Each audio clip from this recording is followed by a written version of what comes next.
Detalye sa burol ni Divine Adili at bakit hindi makapunta ang pamilya niya sa kanyang lamay sa gitna ng pagdadalamhati sa pagpanaw ng isa pang Ateneo student athlete na nasawi dahil sa pagkalunod noong June 8, 2026 sa Dipakulaw, Aurora na si Divine Adili.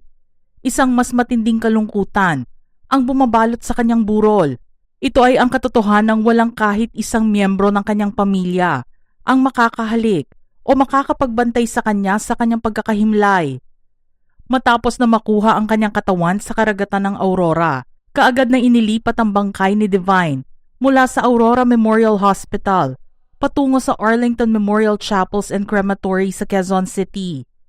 Ang kanyang mga labi ay dinala doon habang nakabinbin ang pagkumpleto ng isang autopsy at ang kinakailangang dokumentasyon para sa pagpapauwi sa kanyang labi pabalik sa kanyang sariling bansa sa Nigeria.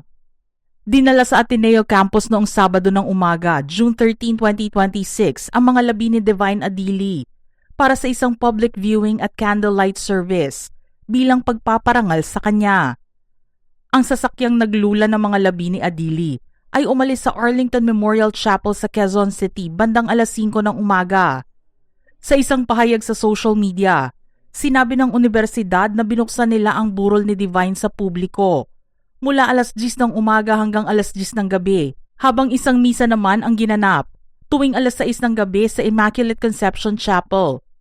Isinagawa ito ng komunidad ng Ateneo bilang pagbibigay galang sa isang Nigerian tradition na tulad ng nakagisnan nating burol na nagpapahintulot sa kanyang mga teammates, kaklase, coach at local Nigerian basketball players na magbigay galang at magpaalam sa kanilang kaibigan.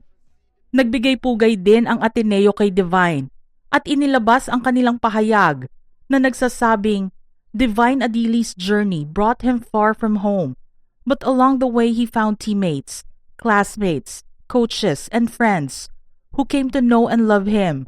He made a lasting impact through the warmth of his presence, the friendships he formed, and the joy he brought to the communities he became part of. We remember Divine with affection and gratitude, and grieve with all those who loved him, in the Philippines, in Nigeria, and beyond. The Ateneo community is invited to join the candlelight service for Divine Adili, a Nigerian tradition similar to a wake, as we gather in presence and remembrance.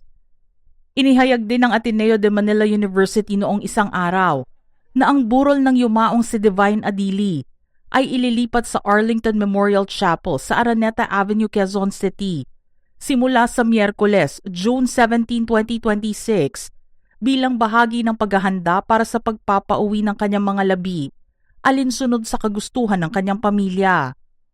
As part of the preparations for repatriation and in accordance with the wishes of the Adili family, the venue of the wake for Chukwemeka Divine Adili, beloved Ateneo student and athlete, will be moved to Arlington Memorial Chapels, Araneta Avenue, Quezon City, beginning 17 June 2026. Bubuksan nila ang public viewing para kay Divine mula alas 12 ng tanghali hanggang alas 8 ng gabi araw-araw at ang daily masses ay patuloy na ipagdiriwang at ihahandog para kay Divine tuwing alas 5 ng hapon. Sinabi naman ng pamilya ni Adili na nakikipag-ugnayan sila sa Embassy of the Federal Republic of Nigeria at Ateneo de Manila University sa pagpapauwi ng mga labi ni Divine. Ani ng kanyang ama na si Elias, I'm in touch with Ateneo and they have the plan to return. They're only waiting for some documents to release for them. They gave me a week or thereabouts, depending on the arrival of the documents to them. So I will not give you a specific time or date. It's still going to be a week. Noong nakaraang Miyerkules, June 10, sinabi ng embahada na humiling ang pamilya ni Adili ng autopsy sa bangkay ng nasawing Ateneo Blue Eagle player. Sinabi ng embahada na hiniling ang autopsy bago ang pagsasaayos para sa pagpapauwi sa katawan ni Divine ay maging pinal. Habang ang mga kaibigan, kaklase at teammates ni Divine ay nakakapagbigay ng kanilang huling paggalang habang nandito siya sa Pilipinas.